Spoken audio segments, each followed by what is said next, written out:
first, i-on muna natin o isaksak. Hindi na natin kailangan isaksak. Magsaksak na siya. On natin yung TV. Ito yung TV. Ito yung video, okay? Ito yung wireless mic. And then, ito yung sa soundbar. Okay? And then, using the remote control ng TV, switch on. Okay.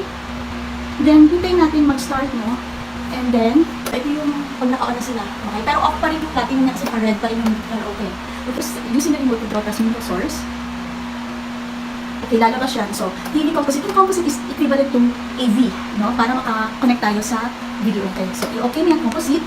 And then, gamit yung remote control naman ng karaoke. Okay, so ito yung karaoke natin, no? I-on natin yung karaoke. Dapat maging yellow ang kulay niyan. Ayan, so yellow na siya, no? Ayan siya. Lalabas natin sa TV. Okay? So, ayan siya. And then, i-on naman natin, using the remote control, i-on natin yung soundbar. So, dapat red. So, yung soundbar yan. Tatlo ang ano natin, press mo yung input, okay? Usually, Bluetooth yan, BT. Okay? Then, change mo to AUX. Ito yung line in. Ito yung AUX. So, please, choose AUX. Okay? Alright. So, nakaset na tayo lahat. Okay? Now, balik naman tayo ulit sa karaoke na remote control. So, pili ka ng number dyan, sa ating book, yung songbook. Meron ditong digital din sa app na pwede nyo download. Pero pwede kong mamili. So, like for example, pili naman tayo nandyan sa Nana naman. 29038. Okay? So, 2, 9, 0, 3, 8.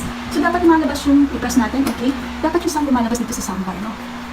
Tingnan natin. Ayan na. So, sa soundbar na nanggagaling yung sound na yan. Now, yung sa soundbar, pwede mong adjust yan. Nandito yung mga reset. So, pwede mong adjust yung volume. 9 pa lang yan.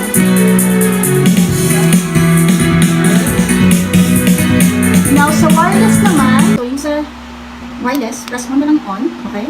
So, kung ipapatay mo siya, press and hold. Okay. Okay, on ulit natin.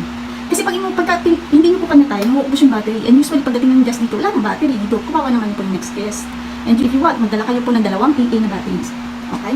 Para sure, lagi kayong sigurado magagamit nitong microphone. Yung battery. Tapos, adjust na lang natin yung microphone na sound niya. Okay? So, ito po yung